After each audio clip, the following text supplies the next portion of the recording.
Hello aspirants, स्वागत है आप सब लोगों का एक बार फिर से परचम क्लासेस में। आज की क्लास में देखिए हम क्या करेंगे। हम इस हफ्ते में होने वाली जो भी फाइनेंस की दुनिया में करंट अफेयर आए हैं उनको डिस्कस करेंगे। ये फाइनेंस अफेयर जो है 27 फरवरी से लेकर 4 मार्च तक कवर करे जाएंगे। ठीक है, देखते हैं आज की न्यूज में क्या है, इस हफ्ते की न्यूज में क्या है।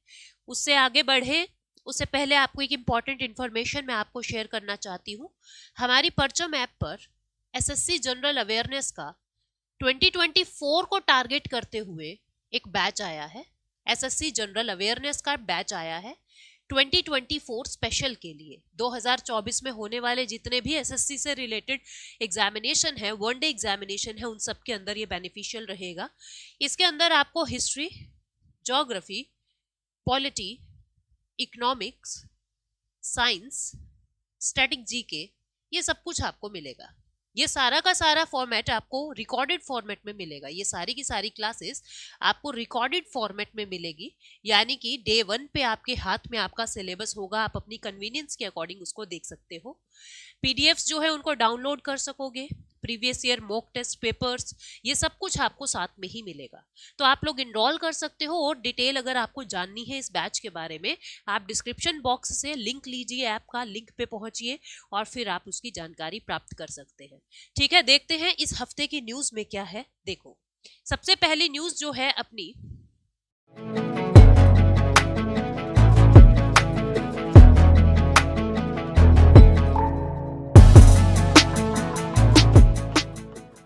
पीएफआरडीए ने यानी pension fund regulatory development authority ने एक नोटिस दिया है अमेंडमेंट का। किस चीज में अमेंडमेंट? जो रिटायरमेंट एडवाइजर बनते हैं। रिटायरमेंट एडवाइजर कौन होते हैं? ये कोई इंडिविजुअल हो सकता है, ये कोई कंपनी हो सकती है, कोई इनकॉर्पोरेट्स हो सकते हैं, कोई बैंक हो सकता है। जो क्या बताते हैं रिटायरमेंट एडवाइजर, मतलब कि जो आपकी पेंशन रिलेटेड चीजें हैं वो किस तरीके से आपको अवेल होंगी उसके लिए एडवाइस करते हैं। ठीक है, उसके लिए सलाह देते हैं, उसके लिए एडवाइस करते हैं, जिनको रिटायरमेंट एडवाइजर कहा जाता है। ठीक है, ये आपको सलाह देते हैं। तो इसके रेगुलेशन के लिए कुछ नॉर्म्स आए हैं और उन नॉर्म्स के अंदर कुछ अमेंडमेंट्स आई है। तो पीएफआरडीए ने क्या कहा है, 2016 के अंदर जो कानून बनाए थे उसको हमने अमेंड कर दिया है। 2016 वाली रेगुलेशंस को अमेंड कर दिया है 2024 में। और जितनी भी अमेंडमेंट्स हैं वो 20 फरवरी 2024 से इफेक्टिव हो जाएगी। ठीक है, इसको नाम क्या देंगे? The regulation may be termed as Pension Fund Regulatory and Development Authority Retirement Advisor यानी RA Amendment Regulations 2023, इस नाम से इसको नवाजा जाएगा। इसमें की पॉइंट्स क्या है? देखो, ये जो भी अमेंडमेंट किया है ना, ये यूनियन बजट 2023-24 के अकॉर्डिंग किया है। मतलब जो यूनियन बजट के अंदर अनाउंस किया गया था वैसे वैसे ही हमने कंप्लायंसेस रखते हुए इन अमेंडमेंट्स को किया है। ये अमेंडमेंट कौन से सेक्शन के अंदर क्या पावर मिली है पीएफआरडीए को, वो आपको याद नहीं रखना है। ये जस्ट मैं रेफरेंस के लिए यहाँ लिख देती हूँ। अब जो अमेंडमेंट्स हुई है उन पे ध्यान रखो। सबसे पहला जो एलिजिबल क्राइटेरिया है, पहले देखो जो नॉन इंडिविजुअल एप्लीकेंट्स होते थे, मतलब कि वो एडवाइजर्स जो नॉन इंडिविजुअल थे, जो कंपनी थी कोई, मतलब कोई एक व्यक्ति नहीं था, ग्रुप था लोगों का। ठीक है, वो एप्लीकेंट्स जो नॉन इंडिविजुअल्स थे और जिनको कोई और फाइनेंशियल रेगुलेटर रेगुलेट कर रहा था, लाइक आरबीआई कर रहा था, सेबी कर रहा था, आईआरडीए कर रहा था, वो भी अब पीएफआरडीए के अंडर एज आरए खुद को रजिस्टर करवा सकेंगे। पहली अमेंडमेंट तो ये है। दूसरा, सिक्योरिटी डिपॉजिट पहले करवाना होता था। अगर आपको आरए बनना है तो, रिटायरमेंट एडवाइजर बनना है तो अब कोई सिक्योरिटी डिपॉजिट आपको नहीं करवाना। तीसरी चीज, अगर आप इस काम में आते हो तो पीएफआरडीए विद इन 30 डेज आपको एक सर्टिफिकेट ग्रांट कर देगा रजिस्ट्रेशन का। चौथी चीज इसके अंदर क्या है, जो फर्स्ट शेड्यूल है पीएफआरडीए एक्ट का उसे भी अमेंड किया गया है। तो ये अमेंडमेंट्स है इस कानून के अंदर जिसके बारे में हमने बात की। पीएफआरडीए पूरा नाम है pension fund regulatory development authority. Chairman है इसके दीपक मोहांती। हेडक्वार्टर है ये न्यू दिल्ली में और ये 2003 में स्टैब्लिश हुआ था। अगली न्यूज क्या है, आरबीआई ने फाइनेंशियल लिटरेसी वीक 2024 को सेलिब्रेट किया है। स्पेशली किनके लिए? पीजी स्टूडेंट्स के लिए, पोस्ट ग्रेजुएट स्टूडेंट्स के लिए। और जो भी अवेयरनेस कैंपेन था इसको नाम दिया है आइडिया थोन। क्या नाम दिया है? आइडिया थोन, जिसमें ग्रेजुएट्स को कहा है आपको अपने आइडिया शेयर करने हैं। ठीक है, क्या है इसके अंदर देखते हैं। आरबीआई ने फाइनेंशियल लिटरेसी आइडियाथॉन को लॉन्च किया है फॉर पोस्ट ग्रेजुएट स्टूडेंट्स, ठीक है, currently enrolled in recognised educational institutions, जो अलग अलग रिकॉग्नाइज्ड एजुकेशनल इंस्टीट्यूशंस के अंदर एनरोल्ड हैं, उन पीजी स्टूडेंट्स के लिए, उन पोस्ट ग्रेजुएट स्टूडेंट्स के लिए फाइनेंशियल लिटरेसी वीक आइडियाथॉन को सेलिब्रेट किया है। इसके अंदर क्या होगा, इसके अंदर ये एक पार्ट है, आइडियाथॉन एक पार्ट है फाइनेंशियल लिटरेसी वीक का, जिसको आरबीआई सेलिब्रेट कर रहा है 26 फरवरी से 1 मार्च तक। 26 फरवरी से 1 मार्च तक का जो ये वीक है, इसको हमने फाइनेंशियल लिटरेसी वीक की तरह सेलिब्रेट किया है। और इस वीक की थीम क्या होगी, make a right start become financially smart. Make a right start become financially smart, ये थीम है इस हफ्ते की। यंग अडल्ट्स के लिए, स्पेशली मेनली स्टूडेंट्स के लिए ये वीक सेलिब्रेट किया जा रहा है। इसके अंदर क्या होगा, आरबीआई ने 2016 से ही इसको ऑब्जर्व करना शुरू किया है, इस तरीके के वीक को मनाना शुरू किया है 2016 से ही। ऑब्जेक्टिव क्या है इसका, अवेयरनेस लेके आनी है। जितने भी स्टूडेंट्स हैं, जितने भी विद्यार्थीगण हैं, जो पढ़ने वाले स्टूडेंट हैं, उनके अंदर जागरूकता पैदा करनी है, उनके अंदर अवेयरनेस लेके आनी है कि आपका फाइनेंशियल डिसिप्लिन से एडवांटेज क्या होगा, आपको किस तरीके से अपने पैसे को इन्वेस्ट करना चाहिए, आपको कहाँ से पैसा जोड़ना चाहिए, कितना पैसा खर्चना चाहिए। इस तरीके की अवेयरनेस और बजटिंग की जो हैबिट्स है वो स्टूडेंट्स के अंदर प्रमोट करनी है। फाइनेंशियल लिटरेसी आइडियाथॉन की अगर बात करें, आइडियाथॉन का मतलब है इनोवेटिव आइडियाज। आइडियाथॉन का मतलब क्या है, अपने अपने इनोवेटिव आइडियाज, अपने अपने क्रिएटिव आइडियाज आपको शेयर करने होंगे। टाइटल मिला है आपको एक टॉपिक पे, आपको पेपर सबमिट करना है, मतलब जो भी पीजी स्टूडेंट्स हैं उनको पेपर सबमिट करना है। टॉपिक क्या है उस पेपर का, money matters for young adults, rethinking outreach strategies. 2000 words के अंदर, 2000 वर्ड्स के अंदर आपको ये पेपर सबमिट करना है। 26 फरवरी से 20 मार्च के बीच में ये पेपर सबमिट करना है आरबीआई की वेबसाइट पे। कैश प्राइज मिलेगा 3 सबमिशन में, फर्स्ट प्राइज को 1 लाख, सेकेंड प्राइज को 75,000 और थर्ड प्राइज को 50,000 रुपीज जो है मिलेंगे, तो प्राइज मिलेगा स्टूडेंट्स को। इसके अंदर कुछ और इनिशिएटिव्स भी आरबीआई ने चलाए हैं, जैसे आरबीआई की वेबसाइट पे मल्टीपल लैंग्वेज के अंदर comic books, films, games, banking ombudsman schemes ये प्रोवाइड कराई गई है, मतलब बच्चे हंसते खेलते इन चीजों को समझ जाएंगे।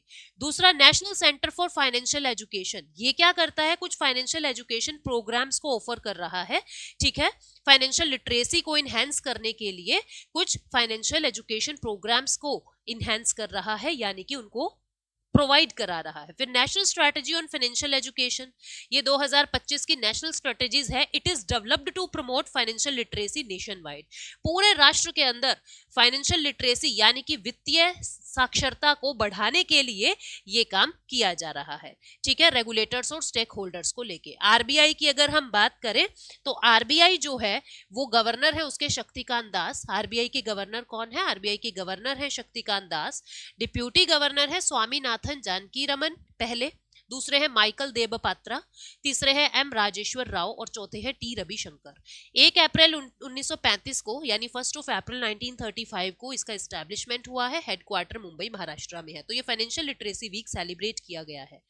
अगली न्यूज क्या है, एशियन डेवलपमेंट बैंक ने 3.5 बिलियन यूएस डॉलर के ग्लोबल बॉन्ड 5 साल के लिए जारी किए हैं, और ये जितना भी पैसा आएगा उसे एशियन डेवलपमेंट बैंक अपनी कैपिटल के अंदर इंक्लूड करेगा। 28 फरवरी 2024 को ये बॉन्ड्स जो है वो जारी किए गए हैं, ठीक है। 3.5 बिलियन यूएस डॉलर बॉन्ड की कीमत के 5 ईयर्स के लिए, 5 साल के लिए, ये जो है कैपिटल रिसोर्स की तरह, ये जो जितना भी पैसा आएगा इन बॉन्ड से, इसको कैपिटल रिसोर्स की तरह एडीबी अपने में शामिल करेगा। बॉन्ड का जो प्राइस होगा वो 99.827% होगा। यील्ड मिलेगा आपको, फायदा मिलेगा 12.7 बेसिस पॉइंट का। कूपन रेट यानी रेट ऑफ इंटरेस्ट आप पे लगेगा 4.375% पर एनम, और सेमी एनुअली हर छठे महीने आपको ब्याज की धनराशि पे कर दी जाएगी। मेच्योर होंगे ये 6 मार्च 2029 को, यानी कि 5 ईयर्स के लिए है। 2024 में शुरू हो रहे हैं, 2029 को मेच्योर होंगे। ये जो भी ट्रांजैक्शन होगी उन सब ट्रांजैक्शंस को मैनेज कौन करेगा, BMO capital market, BNP Paribas, Citigroup, HSBC, ठीक है, ये सब इसको ट्रांजैक्शंस को मैनेज करेंगे, मतलब जो जो पैसा भेजेंगे उसको मैनेज किया जाएगा। इसके अंदर क्या किया गया है, बहुत सारे इन्वेस्टर्स को अट्रैक्ट किया गया है। लगभग 14 बिलियन यूएस डॉलर के इन्वेस्टर्स को पार्टिसिपेट करने के लिए अट्रैक्ट किया जा चुका है, ठीक है, और ये विश्व का बहुत बड़ा एक बास्केट है जिसके अंदर इतनी भारी मात्रा के अंदर ये बॉन्ड्स जो है वो जारी किए गए हैं। ये क्या कह रहा है, प्राइमरी मार्केट जो है 35% अमेरिका से पैसा लिया जा रहा है, 33% यूरोप से, मिडल ईस्ट से, अफ्रीका से, और 32% एशिया से पैसा जो है वो आ रहा है।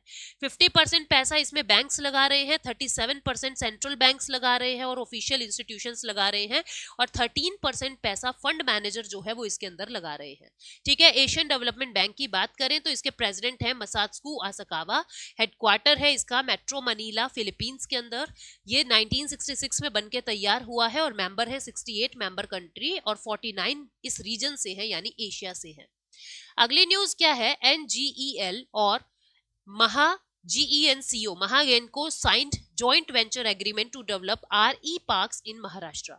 देखो NTPC green energy limited, NGEL का पूरा नाम क्या है, NTPC ग्रीन एनर्जी लिमिटेड, और Maharashtra state power generation company limited, दोनों ने एक जॉइंट वेंचर एग्रीमेंट साइन किया है कुछ गीगावाट का रीन्यूएबल एनर्जी पार्क महाराष्ट्र में फेज्ड मैनर में चालू करने के लिए। फेज्ड मैनर मतलब थोड़ा काम अब थोड़ा काम बाद में, इस तरीके से फेज्ड मैनर में करना है। एग्रीमेंट जो है, हमारा जो ऑब्जेक्टिव है कि हम 60 गीगावाट एनर्जी रिन्यूएबल एनर्जी से जनरेट कर देंगे 2032 तक, उसको ही पूरा करने के लिए ये एग्रीमेंट आया है। जो NGEL है ये NTPC लिमिटेड की होली ओन सब्सिडरी है, NTPC लिमिटेड की एक सब्सिडरी है। NTPC Maharatna central public sector enterprises है, ठीक है, जो मिनिस्ट्री ऑफ पावर के अंडर काम करती है। सेंट्रल पब्लिक CPSE है, सेंट्रल पब्लिक सेक्टर एंटरप्राइजेज है। अगली न्यूज है, कोल इंडिया लिमिटेड ने भारत हैवी इलेक्ट्रॉनिकल लिमिटेड के साथ पार्टनरशिप किया है ताकि उड़ीसा के अंदर अमोनियम नाइट्रेट का प्लांट लगा सके। 28 फरवरी 2024 को कोल इंडिया लिमिटेड ने भारत हैवी इलेक्ट्रिकल लिमिटेड के साथ ही जॉइंट वेंचर एग्रीमेंट साइन किया है ताकि अमोनियम नाइट्रेट का प्लांट जो है उड़ीसा के अंदर लखनपुर एरिया के अंदर लग सके, जो महानदी कोलफील्ड लिमिटेड के अंडर आता है। ये area Lakhanpur area Mahanadi coalfield limited के अंडर आता है। प्लांट जो है वो 6.60 lakh ton of ammonium nitrate provide कराएगा, ठीक है। और इसके अंदर क्या होगा, इसके अंदर CIL कोल इंडिया लिमिटेड तो कोल प्रोवाइड कराएगी 1.3 मिलियन टन, और जो BHEL है भारत हैवी इलेक्ट्रॉनिक्स लिमिटेड है, ये टेक्नोलॉजी प्रोवाइड कराएगा, ठीक है। तो दोनों का एग्रीमेंट है, दोनों मिलके इसको कर रहे हैं, अमोनियम नाइट्रेट का प्लांट जो है उड़ीसा में लगा रहे हैं। कोल इंडिया लिमिटेड ये भी एक Maharatna central public sector enterprises है under ministry of coal. Bharat heavy electronic limited एक महारत्ना है, सेंट्रल पब्लिक सेक्टर एंटरप्राइजेस है, ये ministry of power, ministry of heavy industry के अंडर है, मिनिस्ट्री ऑफ हैवी इंडस्ट्री के अंडर है। Coal India limited ministry of coal के अंडर है, और भेल जो है यानी कि भारत हैवी इलेक्ट्रॉनिक्स लिमिटेड जो है वो मिनिस्ट्री ऑफ हैवी इंडस्ट्री के अंडर है, ठीक है। इन बातों को याद रखेंगे। अगली न्यूज क्या है, NSO ने ये बताया है, नेशनल स्टैटिस्टिकल ऑफिस ने ये बताया है कि इंडिया का जो GDP है वो 2024 के थर्ड क्वार्टर के अंदर 8.4% से ग्रो करेगा और इकोनॉमी एक्सपैंड करेगी 7.6% से। नेशनल स्टैटिस्टिकल ऑफिस जिसको 2021 में NSSO और CSO को मर्ज करके बनाया गया था, national statistical office ministry of statistics and programme implementation के अंडर आता है, और इसने सेकेंड एडवांस एस्टिमेट अपना दे दिया है क्वार्टर 4 के लिए कि हमारा जो ग्रोथ रहेगा वो कितना रहेगा, 8.4% तक रहेगा, ठीक है। NSO ने सेकेंड रिवाइज्ड एस्टिमेट को फाइनल एस्टिमेट की तरह ही कहा है, ठीक है, और थर्ड रिवाइज्ड एस्टिमेट जो है वो डिसकंटिन्यू कर दिया है, कह रहा है मैं थर्ड रिवाइज्ड एस्टिमेट नहीं दूंगा, मेरा सेकेंड एस्टिमेट ही फाइनल एस्टिमेट है, ठीक है। हमारा जो थर्ड रियल GDP बताया है इन्होंने 43.72 lakh crore against 40.35 lakh crore of quarter 3, ठीक है। क्वार्टर 3 के अंदर 40.35 लाख करोड़ का रियल GDP था, क्वार्टर 4 में ये बढ़ के 43.72 लाख करोड़ की होने की उम्मीद जो है वो इसने जताई है। मॉस्पी की बात करते हैं, ministry of statistics and programme implementation, Rao Inderjit Singh इसके जो गुरुग्राम कॉन्स्टिट्यूएंसी से आते हैं, हरियाणा की विधान क्षेत्र से आते हैं, वो इसके मंत्री हैं, और इस मिनिस्ट्री के सेक्रेटरी हैं डॉक्टर GP सामंता, ठीक है। तो याद रखना इन्होंने 8.4% GDP अपनी बताई है, काफी इंपॉर्टेंट हो जाती है अगर NSO का डाटा है तो। अगली न्यूज है, RBI ने Bharat bill payment system framework को रिवाइज किया है, ठीक है। बिल पेमेंट्स को और ज्यादा स्ट्रीमलाइन करने के लिए Bharat bill payment system framework को स्ट्रीमलाइन किया है। इससे क्या होगा, 29 फरवरी 2024 को आरबीआई ने भारत बिल पेमेंट सिस्टम, जिसको एनपीसीआई ने बनाया था, भारत बिल पेमेंट सिस्टम क्या होता है students? Bharat bill payment system होता है जो आप अपने फोन से, नेट बैंकिंग के माध्यम से, यूपीआई के माध्यम से, कार्ड्स के माध्यम से, और भी बहुत सारे तरीके हैं, अलग अलग माध्यम से आप अपने फोन के बिल, पानी के बिल, सीवरेज के बिल, बिजली के बिल ये भर देते हो। ये भारत बिल पेमेंट सिस्टम की वजह से ही ये पॉसिबल हो सका है, जिसको एनपीसीआई ने बनाया है। तो मल्टीपल रूट से जो आपकी बिल की पेमेंट होती है उसको बीबीपीएस ही करवाता है। इसके अंदर बहुत सारे स्टेक होल्डर्स होते हैं और भी छोटी छोटी बहुत सारी चीजें होती है। कुछ टेक्नोलॉजी प्रोवाइड कराते हैं, कुछ कंप्लायंसेस का ध्यान रखते हैं, कुछ बिलर्स का ध्यान रखते हैं, कुछ प्लेटफॉर्म्स ऐसे होते हैं जो कस्टमर्स का ध्यान रखते हैं। तो वो सब हम अभी पढ़ेंगे, ठीक है। तो उनके अंदर ही हमने अभी कुछ फ्रेमवर्क्स को रिवाइज किया है आरबीआई ने। तो 1 अप्रैल 2024 से वो सारी रिवाइज चीजें जो है वो एप्लीकेबल हो जाएगी, ऐसा कहा जा रहा है। This will streamline the process of bill payment. इससे बिल पेमेंट आसान होगा, ग्रेटर पार्टिसिपेशन होगा, कस्टमर का प्रोटेक्शन बढ़ेगा और बाकी चेंजेस भी जो है वो आसान है। बीबीपीएस क्या है ये मैंने आपको बताया, ये एक इंटीग्रेटेड बिल पेमेंट प्लेटफॉर्म है। इंटीग्रेटेड बिल पेमेंट प्लेटफॉर्म है, ठीक है, जो बिल्स को कलेक्ट करता है through multiple channel, mobile app के माध्यम से, मोबाइल बैंकिंग के माध्यम से, फिजिकल एजेंट के माध्यम से, बैंक ब्रांचेस के माध्यम से। आप जिस भी तरीके से पेमेंट कर रहे हो यूपीआई का यूज करके, वो सब कुछ ये एक्सेप्ट करता है। ये बीबीपीएस की वजह से ही संभव हो सका है, ठीक है। तो बीबीपीएस क्या है समझे। एप्लीकेबिलिटी क्या कह रहा है, ये जो भी डायरेक्शन अभी जारी हुई है वो किस किस के ऊपर एप्लीकेबल होंगी। एक तो NPCI Bharat bill payment limited NBBL पे, जो national payment corporation of India NPCI का ही एक होली ओन्ड सब्सिडरी है। Bharat bill payment operating units के ऊपर भी एप्लीकेबल होंगी ये सारी चीजें, ठीक है। ये सारी चीजें इन दोनों के ऊपर ही एप्लीकेबल होंगी। फिर क्या कहा जा रहा है इसमें, पार्टिसिपेंट्स कौन है बीबीपीएस में? एक तो है Bharat bill pay central unit और एक है भारत बिल पे बीबीपीओयू का नाम इन्होंने क्या बताया है, इधर आप देखो, Bharat bill payment operating unit. ये है Bharat bill pay central unit, this is operating unit. ये दोनों भारत बिल पेमेंट सिस्टम के अंदर पार्टिसिपेंट होते हैं, ठीक है। किसका क्या काम है ये देखिए, किसका क्या काम है। Bharat bill payment central unit जो है ये क्या करता है, ये पार्टिसिपेशन का क्राइटेरिया बताता है कि अगर किसको बीबीपीएस का यूज करके बिल पेमेंट करना है तो आप पार्टिसिपेट कैसे करोगे, क्या क्राइटेरिया होगा, आप सिस्टम ऑपरेशंस कैसे करोगे, आप टेक्निकल स्टैंडर्ड कैसे बना सकते हो, ये सारी चीजें बीबीपीसीयू के अंदर इसका ये काम है। फिर भारत बिल ऑपरेटिंग यूनिट्स का क्या काम है, ये क्या करते हैं, ये ऑन बोर्डिंग करते हैं बिलर की, मतलब बिलर को बोर्ड करते हैं, ऑन बोर्ड करते हैं, मतलब कि बिलर को वहां पे रजिस्टर करते हैं। जो भी बिलर्स हैं उनको रजिस्टर करते हैं कि आप इनके बिल को पे कर सकते हो। जैसे आप क्लिक करते हो तो आपके वाले क्षेत्र का भी नाम है ना, जैसे डीएचबीवीएन, ठीक है। मतलब मैं अपना एग्जांपल दूं तो दक्षिण हरियाणा भारत विद्युत निगम लिमिटेड, ऐसे ही उत्तर हरियाणा भारत बिल पेमेंट निगम लिमिटेड, दक्षिण राजस्थान, उत्तर राजस्थान, मध्य राजस्थान, इस तरीके से अलग अलग यहाँ पे बिलर्स जो होते हैं, जो आपको बिल दे रहे हैं बिजली का, पानी का, अलग अलग क्षेत्र से, उनको ऑन बोर्डिंग काम करने का काम किसका है, बीओयू का है। सीओयू का क्या काम होता है, सीओयू क्या करता है, कस्टमर को एक्सेस देता है, बिलर को और कस्टमर को मिलवाता है, ठीक है, कि कस्टमर किस तरीके से बिलर तक पहुंच सकता है और बिलर किस तरीके से कस्टमर तक पहुंच सकता है। ये सेंट्रल एक इंटरफेस है जो दोनों के बीच में काम कर रहा है। की पॉइंट क्या है, कोई अगर नॉन बैंक है, अभी तो क्या है, जिनके भी बैंक अकाउंट जुड़े हुए हैं, बैंक से डायरेक्ट पैसा कट के बिल पे हो जाता है। मान लीजिए कोई नॉन बैंक बीबीपीओयू है, ठीक है, और इसका खुद का कोई बैंक के अंदर खाता नहीं है, तो क्या होगा, इनको जो बीबीपीओयू है, जो ऑपरेटिंग यूनिट है, इनको अपना एक एस्क्रो अकाउंट खुलवाना होगा। एस्क्रो अकाउंट क्या होता है, बिल्कुल बेसिक सा अकाउंट होता है जिसमें कोई एक्स्ट्रा उसके अंदर फंड नहीं होते हैं। ये सिर्फ और सिर्फ बिल पेमेंट के लिए ही एक्सक्लूसिवली खुलवाया जाएगा। बीबीपीओयू एक नॉन बैंक एंटिटी अगर है तो किसी भी बैंक के अंदर उनको एक एस्क्रो अकाउंट जो है वो ओपन करवाना पड़ेगा और फिर वहां से पेमेंट जो है वो आगे जारी हुआ करेगी। यहाँ पे यही सब चीजें बताई हुई है, ठीक है। अगली न्यूज क्या है, अगली न्यूज है RBI updates framework for fintech sandbox to streamline the process. सबसे पहले तो समझो ये सैंडबॉक्स है क्या, ठीक है, ये सैंडबॉक्स है क्या। RS का मतलब क्या है? RS का मतलब क्या है? RS का मतलब है ये RBI's सैंडबॉक्स। ये सैंडबॉक्स होता क्या है पहले तो इसको समझो।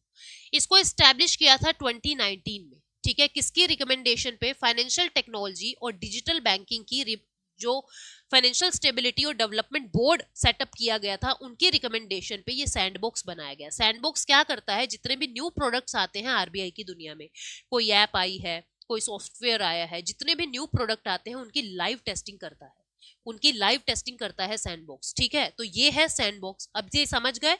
अब आपको न्यूज समझ आ जाएगी। आरबीआई ने फिनटेक यानी फाइनेंशियल टेक्नोलॉजिकल सैंडबॉक्स के लिए कुछ फ्रेमवर्क को अपडेट किया है। कब किया है? 28 फरवरी 2024 को ये काम किया है। This update reflects the learning gathered from running 4 cohorts over the past 4.5 year. ये क्या कह रहा है? पिछले 4.5 साल के अंदर सारे फीडबैक्स लिए गए लोगों से और उन फीडबैक्स के अकॉर्डिंग इस फ्रेमवर्क को अपडेट किया गया है, ठीक है। इसके की चेंजेस क्या है? एक्सटेंडेड टाइमलाइन, एक तो टाइमलाइन एक्सटेंड कर दिया है for the regulatory sandbox, 7 months से 9 मंथ्स कर दिया है, ठीक है। जो भी चेक करने का टाइम पीरियड होता है 7 महीने से 9 महीने को ट्रांसफर कर दिया है। Data protection compliances, data protection compliances के अंदर मतलब digital personal data protection act 2023 के अकॉर्डिंग यहाँ पे फ्रेमवर्क जो है वो अपडेट किया है। Sandbox entities must implement appropriate technical and organisational measures. ये क्या कह रहा है? कह रहा है कि आपको कुछ टेक्निकल और ऑर्गेनाइजेशन मेजर्स लेने पड़ेंगे, अकॉर्डिंग टू कंप्लायंसेस फुलफिल करने पड़ेंगे, ठीक है।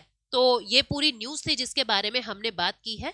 अब ये आरएस क्या है ये मैंने आपको बता दिया, इसका एडिशनल इंफॉर्मेशन आप देख लें। आरबीआई ने सबसे पहले inter regulatory working group setup किया था इन सब फाइनेंशियल सेक्टर्स को रिव्यू करने के लिए। बाद में ये सैंडबॉक्स आया है, ठीक है। 2019 में आरबीआई ने इनेबलिंग फ्रेमवर्क जो है रेगुलेटरी सैंडबॉक्स के लिए जारी कर दिया था। आरबीआई शक्तिकांत दास गवर्नर है, मुंबई में हेडक्वार्टर है और 1935 में स्टैब्लिश हुआ है।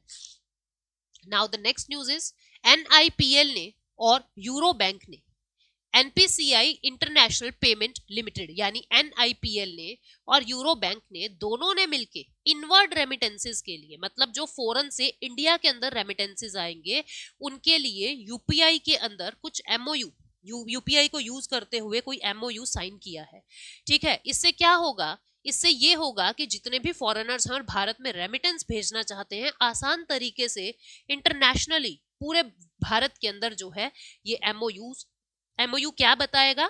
उधर से यूरोप के बैंक्स यानी यूरोप के अंदर कोई भी अगर भारतीय है और भारत के अंदर रेमिटेंस भेजना चाहता है तो यूपीआई का यूज करके उसको भेज सकता है। इसका ऑब्जेक्टिव क्या है? इस एमओयू का ऑब्जेक्टिव क्या है? इससे क्या होगा? आप जो मनी ट्रांसफर कर सकोगे इंटरनेशनली, आप अपना मनी ट्रांसफर कर सकोगे, ठीक है। फंक्शनल एस्पेक्ट क्या है इस अलायंस का? Through this MOU both parties shall serve as point of contact for enabling foreign inward remittance. ये क्या कह रहा है? दोनों ही पार्टी जो है वो इस इनवर्ड रेमिटेंस को रिस्पॉन्सिबल, इसके लिए रिस्पॉन्सिबल मान रही है from Greece to India. From Greece to India पैसा अगर आ रहा है तो दोनों ही पार्टी इसका ध्यान रखेगी। रिस्पॉन्सिबिलिटी के अंदर क्या क्या चीजें आएंगी? फंड की सेटलमेंट करनी, रिकॉन्सिलिएशन करना, कोई डिस्प्यूट हो जाता है उसको रिजोल्यूट करना। दोनों ही पार्टी यानी यहाँ की भी और ग्रीस की भी, दोनों की ही पार्टी जो है इन चीजों का ध्यान रखेगी। एमओयू ये है, ये एक अलायंस है यूरोपियन कंट्रीज के साथ भारत का। Euro bank aims to become the bank of choice for Indian business. Indian business के लिए यूरो बैंक ये चाहते हैं कि हम चॉइस बने, मतलब वो हमको सेलेक्ट करें, इंडियंस हमको सेलेक्ट करें, ठीक है। और जो दो इससे क्या होगा? दोनों के बीच में रिलेशंस अच्छे होंगे, हार्मनी प्रमोट होगी दोनों देशों के बीच में, ठीक है। एनपीसीआई इंटरनेशनल पेमेंट लिमिटेड की अगर बात करें, NIPL is devoted to deployment of RuPay and UPI outside of India. इसका काम क्या होता है? इंटरनेशनली पेमेंट को जनरेट करवाना यूपीआई के माध्यम से और रुपे के माध्यम से। इसके सीईओ है रितेश शुक्ला जो 3 अप्रैल 2020 को अपनी सीट पे आते हैं। हेडक्वार्टर है मुंबई महाराष्ट्र के अंदर। तो ये थी आज की न्यूज, इस हफ्ते की न्यूज। उम्मीद करती हूँ आपको एक आइडिया लगा है, ठीक है। बाकी जो चीजें रह गई है वो हम मंथली में कवर करेंगे। Thank you so much, take care, bye bye.